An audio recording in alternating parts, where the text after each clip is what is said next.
Let us discuss art and fly.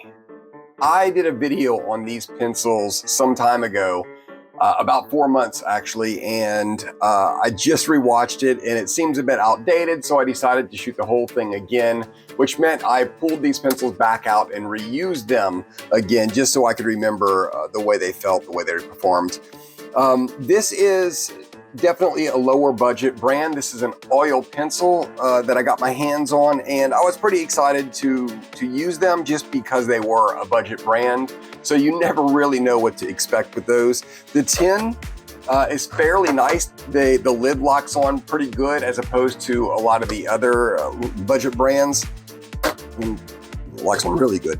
So we look at them, the very first thing that I notice about these pencils is this weird doo-doo brown color. I don't think I have another set that looks like this. Now I know I have some Brutfener pencils that they're black in general, but every now and then there'll be a brown one that kind of has this color to it. But this is, I think, the first set of pencils that I have that's this brown, and they kind of grew on me pretty quick.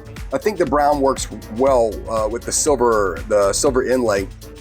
One thing I wanted to point out about these pencils is the tray. You know, some pencils, when you push down on the end, the other end will pop up.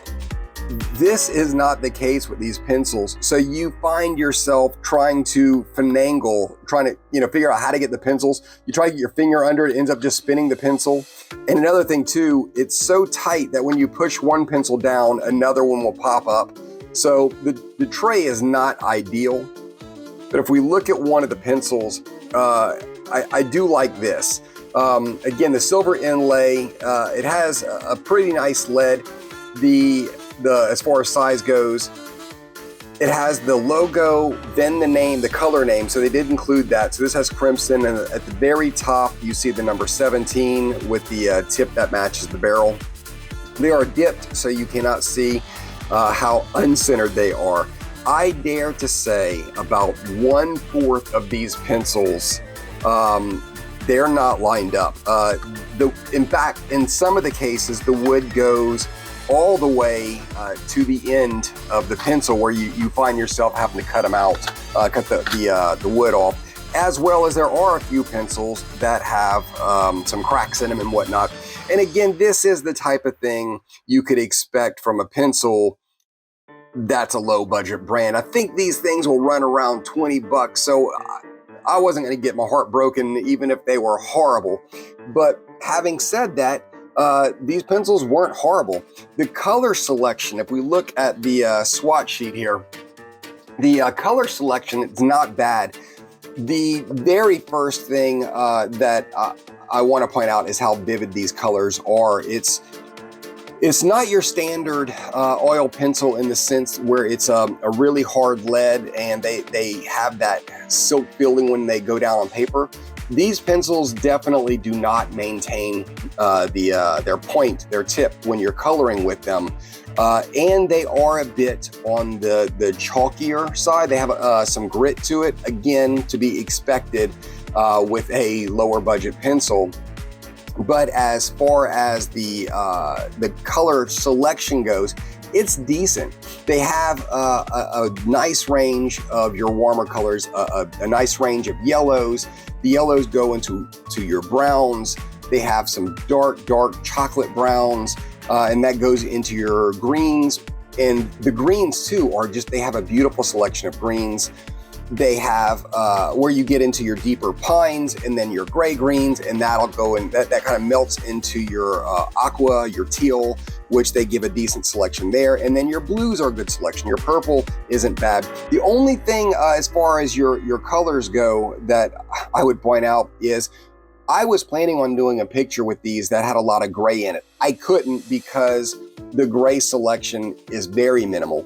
And the reason I'm not going to complain about this is because when you're dealing with their largest set is 72, when you're dealing with that, I mean, I know a lot of people would just as soon have more colors than grays. In fact, I have some of my grays mixed in. I think these were classified as grays, but this one had green in it, so I put it into the green. This one had violet in it, I put it with the violets.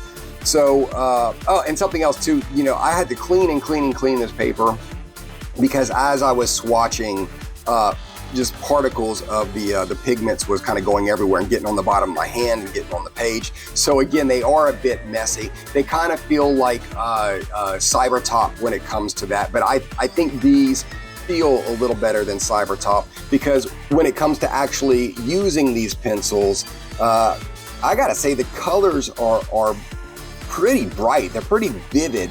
I went ahead and chose an image that would display this. So I had some really bright reds and really bright purples.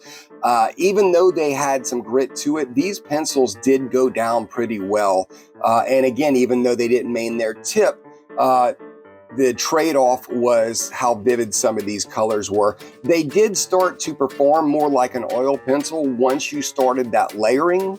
And I started to enjoy them the more I used them, especially when it came to layering on top of themselves. They blended really smoothly. I found that I was able to use both my hard and my softer blender pencils when using these. And again, that was a big plus. They layered well, they blended well, and they went down without any struggle as far as getting your pigment to really shine through. So I gotta say, again, you know, you kind of go into these things knowing what to expect when you hit that $20 range or around $20 range when it comes to your set of pencils. But these did make up for that with the color selection and as well as how they performed.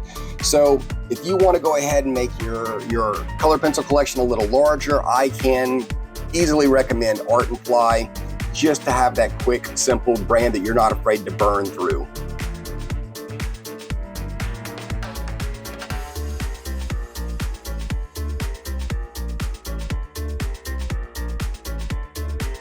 Sugar Sweeto.